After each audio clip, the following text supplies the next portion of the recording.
Welcome to the Kaleidoscope, Healthcare in a Diverse America, from molecule to market, with your host, Sheila Thorne.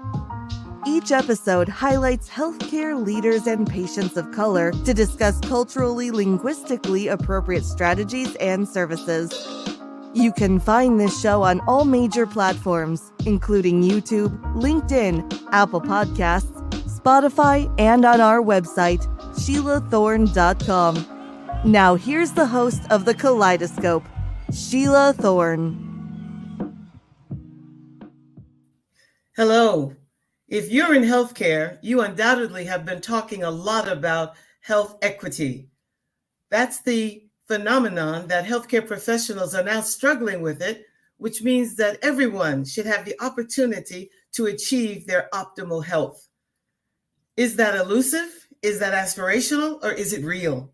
We need to think about that because as far as communities of color are concerned, we wonder whether we can ever achieve health equity, especially when we're facing on a daily basis systemic, institutional, and structural racism.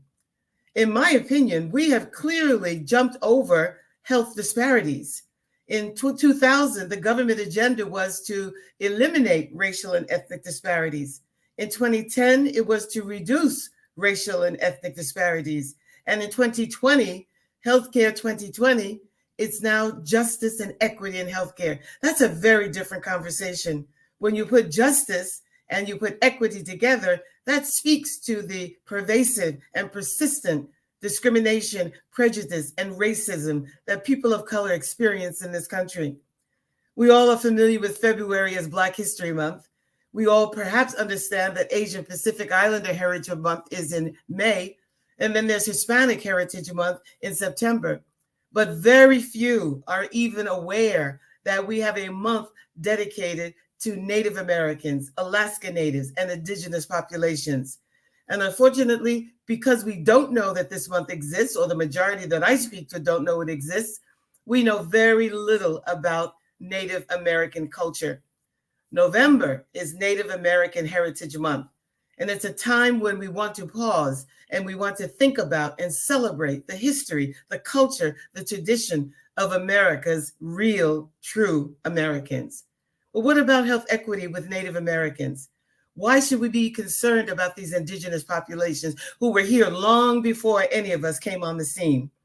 In my experience, pharmaceutical companies, healthcare organizations, healthcare professionals know very little about the Native American, American Indian community.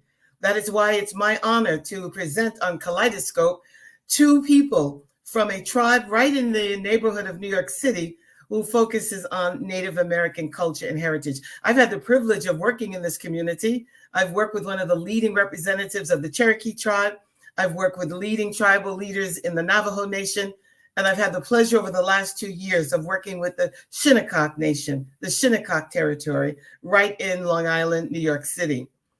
So as I've said from the very beginning, this is not about just a bunch of cultural facts and interesting history about these groups. It's about culture. It's about understanding the learned behaviors, understanding the traditions, celebrating the culture, and how this community has enriched our American culture. So we're going to talk about the Native American community, and this month was designated for us to do that. You may not know this, but there are almost 600 tribal nations in America. The exact number is 574 federally recognized tribes. There are about 400 unrecognized tribes, and these tribes are eligible for services and opportunities for this community to take charge and control of their health. But because of the systemic racism, because of the prejudice, and because of the lack of understanding of this culture, this definitely makes sure that we cannot ignore this population. If we really want to strive health equity for that all Americans can have access to quality care, we definitely need to know more about this group. And partnerships are the key to success. Culture is learned, culture is shared, culture is transmitted, values, beliefs, norms, and the life ways of designated groups. So it's not just a series of factual, interesting factoids. It's more about cultural competency, how we respond to those differences. We've gone way beyond cultural sensitivity. We now need to take action about how to engage this delightful group of Americans and what they contributed to not only American history, but American culture itself. To start the conversation, I am honored to bring on board my first guest. Her name is Aiyana Smith. Can Aiyana join us, please? Hello, Aiyana. Welcome. You're mute.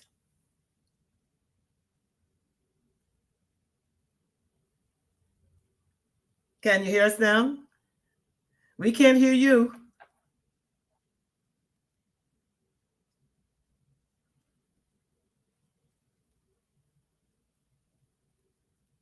Okay, I'm not sure what's going on here. I can see you speaking, but we can't hear you. Check in your settings, Sarah says. Do you have the right mic selected?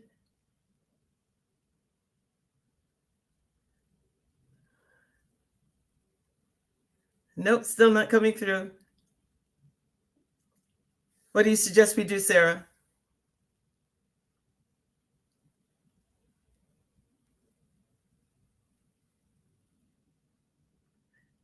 Cut it and restart. Go back out, Aiyana, and come back in, okay?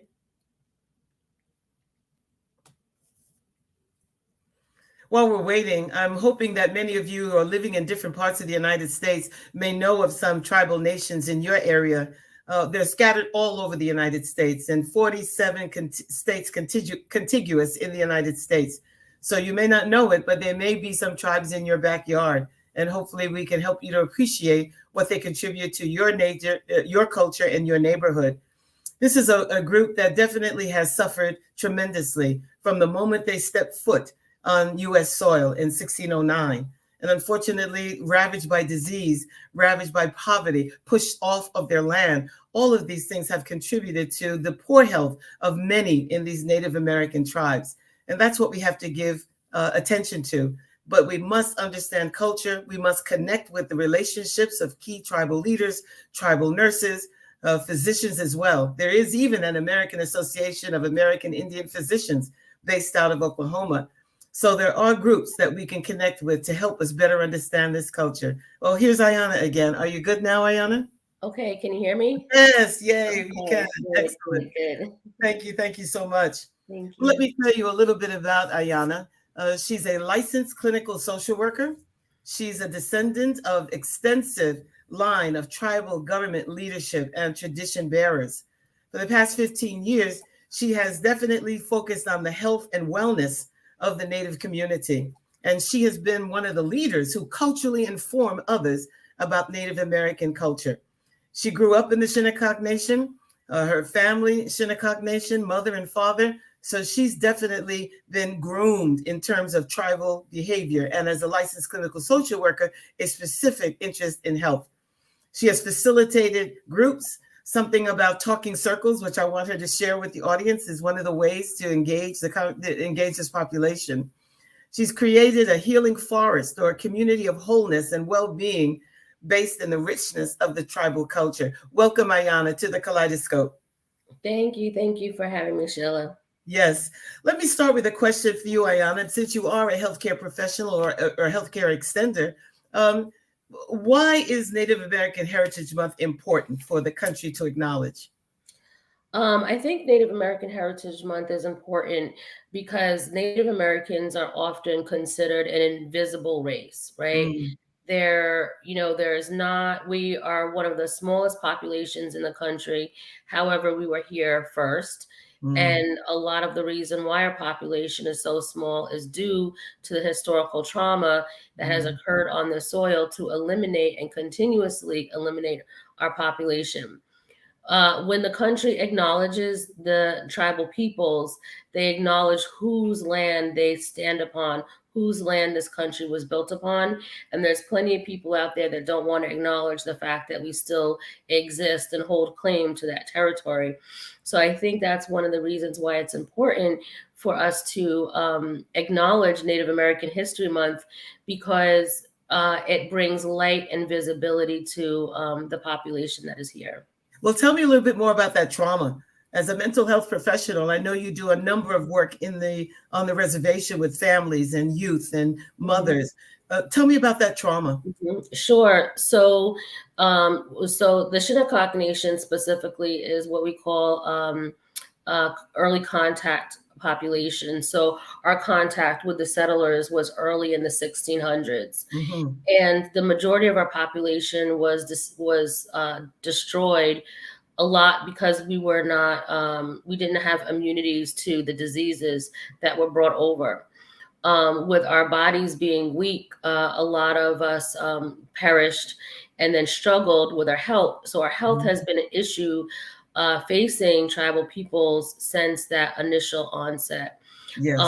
There were tactics that were done to break down the community purposely, whether it was through forced indebtedness, whether it was through the introduction of alcohol, whether it was through harassment, whether it was through enslavement.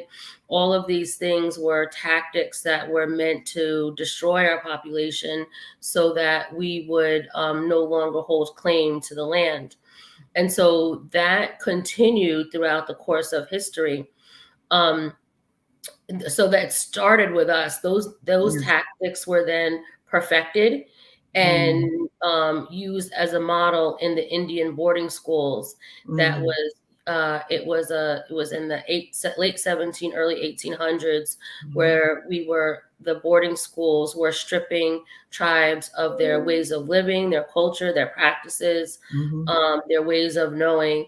And they were molested, sexually abused, physically abused, just trying to rip the essence. There was an idea of kill the Indian to save the man was the thought process.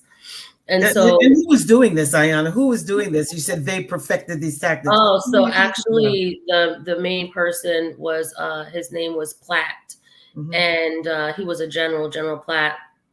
And it was happened through the churches. Oh, interesting. That's interesting.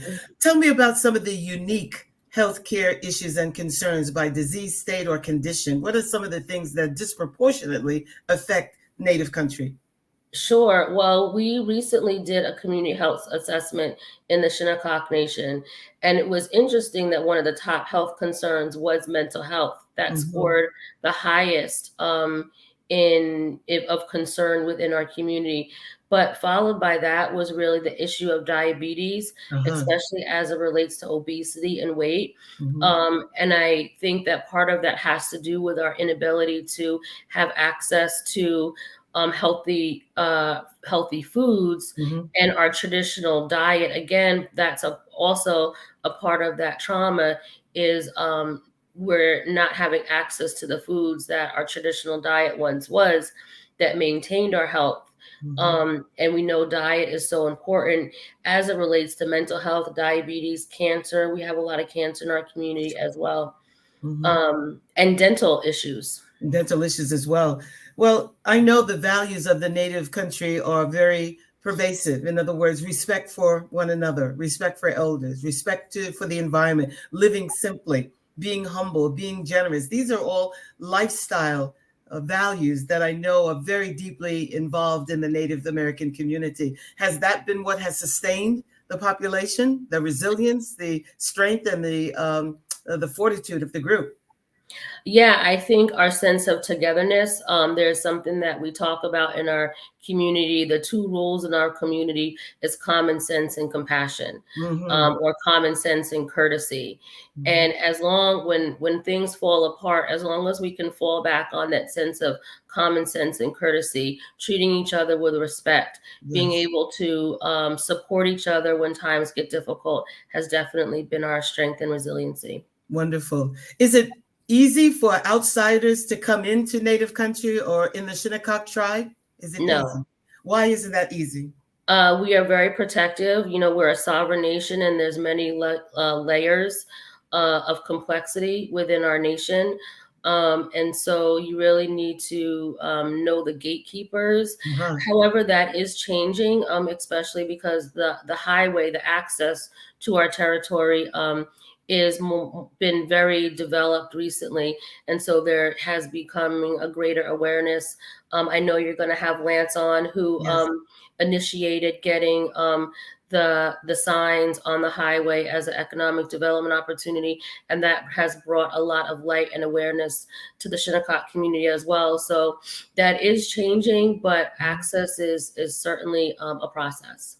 Well, there are several stereotypes with Native country as well as with Blacks, Latinos, and Asians. So this kind of pervades communities of color. Anytime there's a group that looks different, they somehow make up issues. The ones you hear a lot about are alcoholism, Native Americans being lazy, government dependent, not trustworthy. And you've just dispelled all of those myths because of the resilience and the courage and the strength of the community. So when we become culturally competent, we have to definitely dismiss those stereotypes that unfortunately make companies reluctant to reach out to the community. Tuberculosis, alcoholism, obesity, the human accident, suicide, highest rate of suicide of the youth groups, 15 and 24 Native American youth. That's disturbing. And so if we want to achieve health equity, we have to address that. But you know what? Let's bring on Lance Gumbs and get his perspective, because he is actively involved not only in Shinnecock, but in the nation. Let's bring Lance Gumbs to the stage. Hello, Lance. Good evening. How are you? I'm very well, thank you. Thank you so much for joining us. Lance Gumbs is actually one of the tribal leaders in the Shinnecock Nation and works along with Aiyana on a number of initiatives. Now, Lance, is it true that your tribal name is Fierce Eyes? Yes, that is true. And what does that actually mean? It was given to me by my grandmother as a baby, and that was something I don't use it much because of political reasons and other reasons. But yeah, that where did you find that at? Well, you know, I try to do my homework too. he who walks in two worlds. So I hear that. okay, so but I want you to speak. Aiyana's just given us kind of a snapshot of the Native country, but I know you have been a fierce advocate and very prominently positioned to help the Shinnecock tribe get their federal designation registered. And so as Vice President, the National Congress of American Indians of the Northeast region, tell me about the National Congress of American Indians. What is it? What do they do? Well, the National Congress is the oldest American Indian organization. It was established back in 1944. Wow. And it was established to advocate for tribes. Keep in mind that was the termination era, that was the removal era that was going on in the country here. And, you know, what people don't know throughout our history, you know, this being Native American Month, yes, is that there's been various eras throughout the colonization here. So, you know, you have the removal era, you have the termination era, you have the extermination era. You've had all of these different eras that have played a significant part in all of our histories across the country here. And it obviously, you know, as Aiyana said so eloquently, we're a first contact tribe. yes. So we've been dealing with this for over 400 years. And so we have a different type of a history than a lot of the tribes west of the Mississippi. You know, you always hear of the big name tribes, the Apache and the Sioux, and, you know, you don't rarely hear of the Shinnecock or the Narragansett or the smaller tribes that were here in the Northeast. But, you know, we're here. We have remained in our ancestral territories and on our lands. And, you know, that is a significant achievement, you know, in itself. Yes. That we're able to do that, you know, through the whole colonization and all of those eras that have affected Indian country as a whole. Well, tell me about Shinnecock. Where exactly is it? How large is the reservation? And where do you sit? Well, we don't give the numbers out about how large we are in terms of the territory. Because technically, all of it is our territory. It was all stolen from us in various points. 1703, deed, 1859, another portion was stolen. So what technically should be ours is all of the middle part of eastern Long Island here, from Brookhaven to the East Hampton town line. Wow. That was our Aboriginal territory, and then everywhere else was considered our Aboriginal roaming territory, which is a little bit different, where we would go and meet with, the other tribes, the other 12 tribes on Long Island. There's 13 of us all together. So that's, but in terms of our community here, I think Aiyana said it best, we're resilient. We've managed to survive, for this time amongst all of this opulence and wealth. Yes. I mean, there's a difference between being rich and being wealthy. Yes. The wealthy pay the salaries of the rich. And we have some of the wealthiest people on the planet, in our community here. And yet, we are the forgotten people. In the 2010 census, 60% of our people were below the poverty level. So, even though we live amongst all of this wealth and opulence, it has been difficult to bring our standards up to just normal standards of living. And that's been a fight. And, one of the things that we've noticed is how corporate America itself doesn't seem to recognize, tribal communities, the potential that tribal communities have to work with them. Corporate America seems, and not only corporate America, but, philanthropy as a whole seems to be looking everywhere else, across the oceans at other countries and other areas, and not looking right here, in the United States, at the many tribes who are impoverished. You have some tribes out west that are literally almost, third world conditions. Yes, yes. It's a difficult situation in terms of getting people to recognize that we're still here. Interesting. And why do you think that is, Lance? Why is it that the corporate entities that may have the resources to help and support the community are reluctant to reach out? Well, you named a few of the stereotypes Yes. that were out there. And those stereotypes, I think, are very misleading. Because if you come into our community and you walk around in our community, you don't see that. That's right. You don't see those type of things. And so, every single community, in our wealthy, rich community here, we have areas that have the same types of situations. They're not Indian, they're not Native American. You don't hear about those because they're the so-called accepted communities. Our community, we're looked at in a different way, in a different light. Like, you mentioned earlier about the government, and people think that these things that we get are handouts. That's right. They're not. Repatriations for the stolen lands, for the atrocities that have been committed, against us, for the illnesses that we have acquired, when they brought the smallpox over and the TB blankets and all of these things. What these funds are that tribes are getting as part of the trust responsibility that the federal government has to the 574 federally recognized tribes is repatriations. Yes. It's just unspoken, it's the unspoken repatriation. The unspoken, yes. And how long did it take the Shinnecock? How long did it take the Shinnecock tribe to get their designation? It took us 32 years. We were the fourth tribe in 1978. Wow. And ironically, it's a 2-year process. We should have been recognized in 1980. But in 2010, when we were finally recognized, a bunch of documents that came in, and in this, we had FOIA the federal government for these documents. And when the documents came in, there was a handwritten note in the box that said the Shinnecock tribe, because we were the Shinnecock tribe at the time, not nation. Okay. We changed the name to nation because we are a nation of people.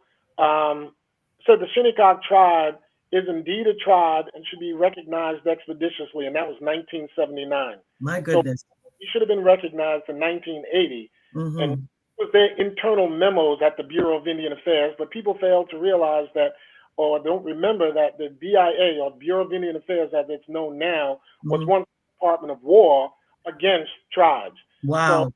So, as they say, a leopard doesn't change his spots. Well, I don't think the BIA has changed its spots much. Well, therein lies your advocacy and the fierce role that you have played in making sure that you're not forgotten. But Aiyana, Indian Health Service, what role have they played in trying to help improve the quality of life and health of Native people? Well, I've spent time working in Indian health services throughout the country, and it's different in every Indian health services is administrated slightly differently. I would say it's definitely underfunded in the majority of territories. A lot of people have very limited access to healthcare. Fortunately, our Shinnecock Health Services is relatively well funded.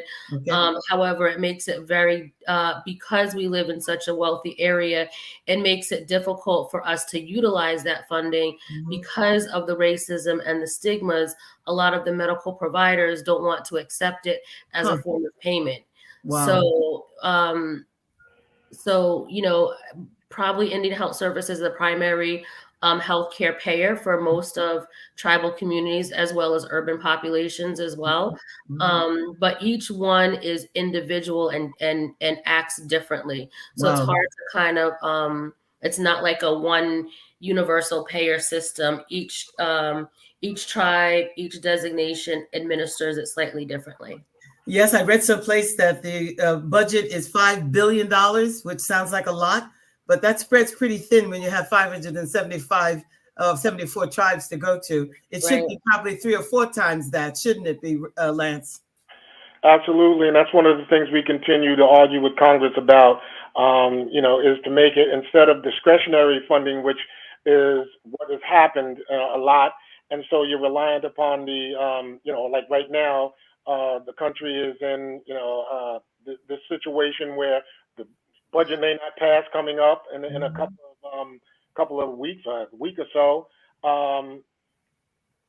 The problem is that Indian country's money is discretionary when it should be mandatory. Exactly. That's one of the things that we've been fighting for, to have it be mandatory funding in all of the avenues, and especially in the healthcare lane.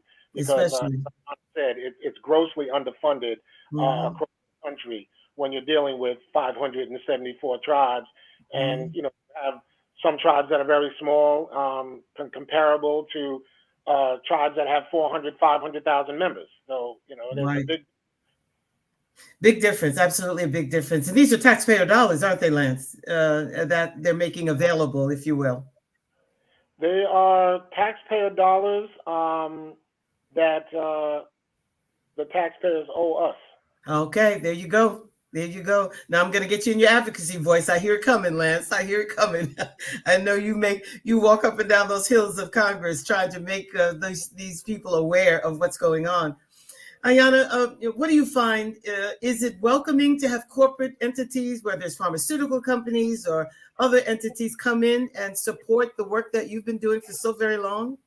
Yeah, absolutely. I think it's all about respectful relationships and reciprocal relationships, right? Yes. We don't want anybody coming in and telling us what we should or should not do, or how to make healthcare decisions in our lives. But we are modern 21st century tribal people. And I think that as we continue to build bridges and work with corporations, I think it only can benefit our community if it's done in a respectful, reciprocal relationship. Absolutely. Lance, can you echo the same feeling? Well, I think she hit it on the head. It's about the mutual respect, and these companies coming in and understanding the cultural differences that we have. We do things differently. We don't react as quickly as corporate America would like us to react, and and that goes to a long historic legacy of trauma, and just being very careful. We've said yes to some things and didn't know what we were saying yes to, and then it ended up hurting us. At the end of the day, we like to be very careful with what we do, and so we take measured steps in allowing anyone to come into our communities. But once you're in and you've broken bread with us, that's very important. Okay. To sit with us, to eat with us, and there you go. To be a part of the community, that's where the acceptance comes in. We don't need fly-by-nights just coming in, and here, have this. We did my good deed for the day. We want to build relationships. Relationships, that's the key to success for sure. And you're protective of your people. You're protective because they've been the victims of being mistreated and abused and exploited. So it's no wonder that you are cautious about engaging that. So one last comment from you, Aiyana. What do you want our listeners and our viewers to take away from this session about Native American Heritage Month and about Native country? I think it's important to recognize that we exist and we are active part of American society. We are just always so invisible. And I also think it's really important to understand that we are not just an ethnic group. We are individual sovereign nations with government to government relationships. Mm-hmm. And too many times people look at us as though we are just another ethnic minority and not understanding the sovereignty and the governments that we have. And there's a really big difference between understanding who we are in a political sense, mm-hmm. as opposed to an ethnic sense. Well said. And Lance, from your perspective, you're an entrepreneur, you're an advocate, you're an activist, you've been in this community, you protect the community. What would be your final word to those listening and watching? I think, especially during this month, people need to recognize the major contributions that we have made, to this country. Everything from the United States Constitution, the philosophy of our confederacies, was paramount in the development and the implementation of the United States Constitution, which Thomas Jefferson and Benjamin Franklin and them visited the Iroquois people upstate. They visited our Montauk people in our Montauk Confederacy down here, and it's highly documented. But there is so much in history, other than us just being called savages, that know about us. Our religion, our religious practices. We didn't have the Bible, but we were spiritual people. We gave thanks to everything. We gave thanks to the four-legged ones, the winged ones. We gave thanks to the water, the air. So we understand the value of the land. We are the stewards of the land. Yes. When we watch all of this pollution and all of the so-called new era ways of bringing to cut down the carbon. Yes, wind farms, for instance. You're going to cut down the carbon, with the wind farms, but now you're going to hurt the waters, killing the whales. So there's so many things that we are a part of, and I think that as people go through this month, that they do their own research and really start to dig deep into the fact that we're not just that so-called savage or the individuals that just have gaming and casinos. We are so much more than gaming and casinos. We are, the people, as we have called ourselves for hundreds of years. We are Shinnecock, we are Apache, we are Navajo, we are, Sioux. We are people. Yes. And we have a vibrant and strong culture. And, I hope that everybody will take advantage of this month and really take a look at, the contributions that we have made to this country. Absolutely. And I'll mention one more thing, and you probably know this history, Lance and Aiyana, the code talkers, the contributions that Native Americans made during the World Wars in terms of their language. Yes. They saved the World War II. The Navajo talkers, the Japanese could never break their code, their language, because all it was actually was the Navajo language. It wasn't a special or specific code, but they could never break, the Navajo language, and that was instrumental in winning World War II. Exactly. That's part of the history we have to delve into. Well, I have learned so much from both of you. I have enjoyed being with both of you. I had the privilege of attending my first powwow about a year and a half ago. And Aiyana has done Talking Circles, which is the Native American way of sharing information and coming together, Aiyana.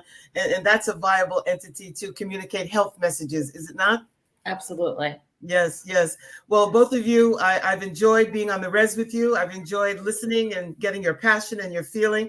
It's been an honor to be a part of the information about the Shinnecock Nation in particular, but the whole Native country as well. So thank you for what you do. I'm with you, you know that. So clearly we have to get the message out that you are a people, you're not to be forgotten and not to be dismissed. So it was my privilege to have you to celebrate the first Native American Heritage Month for the Kaleidoscope. Thank you both very much.